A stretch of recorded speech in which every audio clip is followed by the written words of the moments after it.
Assalamualaikum warahmatullahi wabarakatuh. Perkenalkan nama saya Najwa Aizul Jibrani dengan NIM F1B0220016.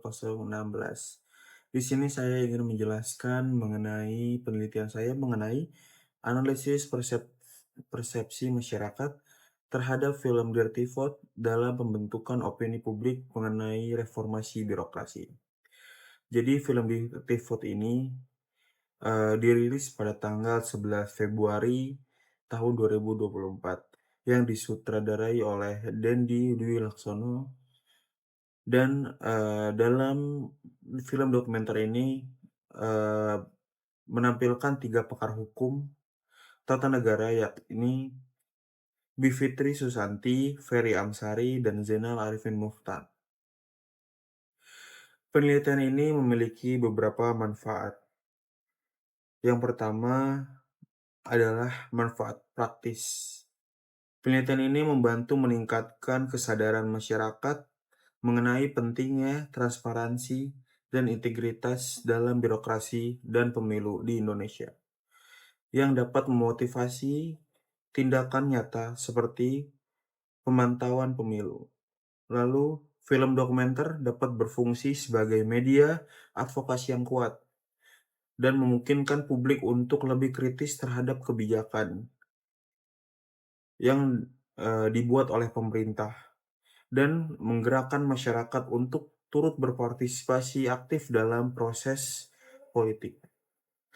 Lalu yang ketiga, hasil penelitian ini berkontribusi pada upaya reformasi birokrasi dengan mendorong masyarakat untuk mendukung agenda perubahan yang lebih terbuka dan bersih dalam pemerintahan.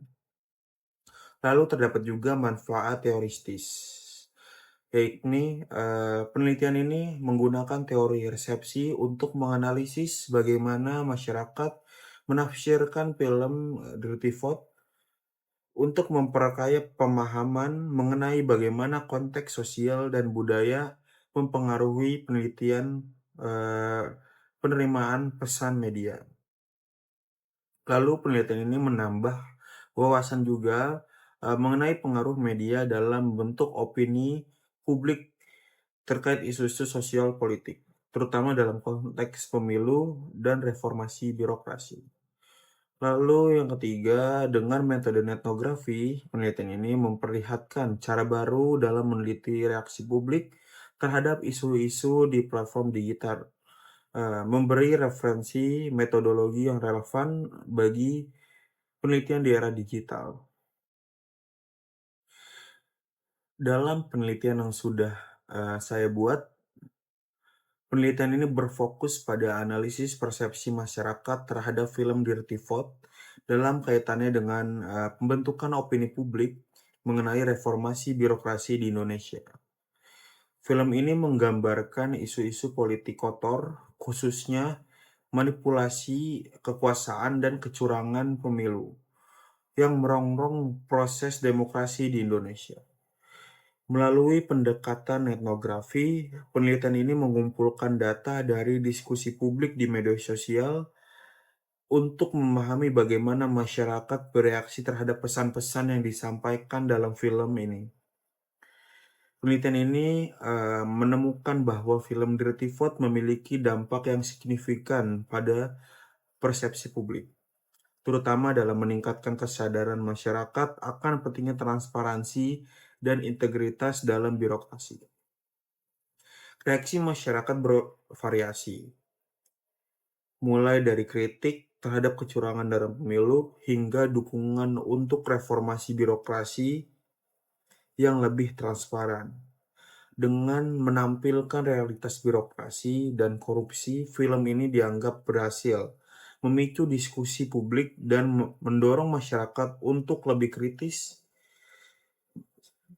serta berpartisipasi dengan pengawasan proses politik di Indonesia.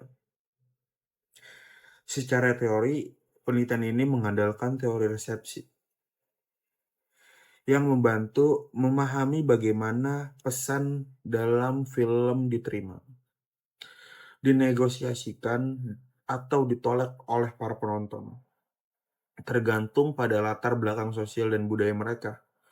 Hasil ini, menunjukkan bahwa media, terutama film dokumenter, memiliki potensi besar dalam mendorong perubahan sosial dan mengedukasi publik tentang isu-isu politik dan birokrasi di Indonesia.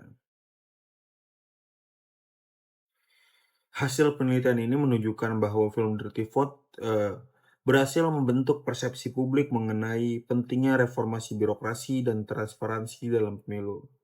Masyarakat merespon film ini dengan berbagai reaksi, seperti kritik terhadap kecurangan dalam pemilu dan dorongan untuk reformasi birokrasi yang lebih bersih dan akuntabel. Film ini juga memicu kesadaran publik untuk lebih aktif dalam mengawasi proses politik, serta menuntut integritas dari lembaga birokrasi. Secara keseluruhan, Dirty Vote tidak hanya berfungsi untuk media sebagai hiburan, tetapi juga sebagai alat advokasi yang efektif untuk perubahan sosial di Indonesia.